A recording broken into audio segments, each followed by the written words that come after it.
हेलो दोस्तों, एक नई वीडियो में फिर से आपका स्वागत है। तो दोस्तों आज आपको आर्मोल, अगर बंद गले का आर्मोल टाइट हो गया या फिर बंद गला नहीं तो कोई भी ब्लेजर या कोट, रेडीमेड कोट का आर्मोल टाइट हो गया था, उसको किस तरह से लूज़ करेंगे, तो पूरी वीडियो में बने रहें। नमस्कार दोस्तों, टेलर टैग चैनल में आपका एक बार स्वागत है।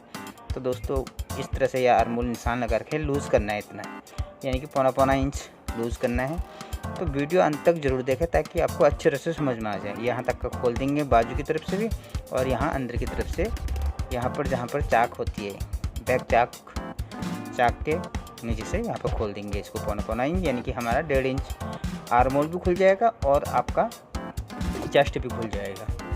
तो चेस्ट भी टाइट है और आर्मोल भी टाइट है, तो पूरी वीडियो में बने रहें और देख लें पूरी वीडियो किस तरह से खुलता है। तो मैं आपको पूरी पहले खोल के दिखाऊंगा, उसके बाद उसमें सिलाई लगा के दिखाऊंगा। तो कम्प्लीटली वीडियो को पूरी देख लेना, तो वॉच कर लेना। तो इस तरह से हम घर में भी कर सकते हैं दोस्तों, और पैसा बचा सकते हैं।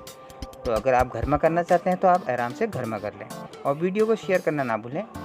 और अगर चैनल में नए हैं तो चैनल को लाइक और सब्सक्राइब ज़रूर कर लें, और एक प्यारा सा कमेंट ज़रूर करें दोस्तों, ताकि मेरे को भी अच्छा लगे कि मैं अच्छा काम कर रहा हूँ, किसी की हेल्प हो जाए, वो सबसे बड़ी बात है दोस्तों। तो मिलते हैं, तो आप बने रहें वीडियो में, पूरी वीडियो देख लेना।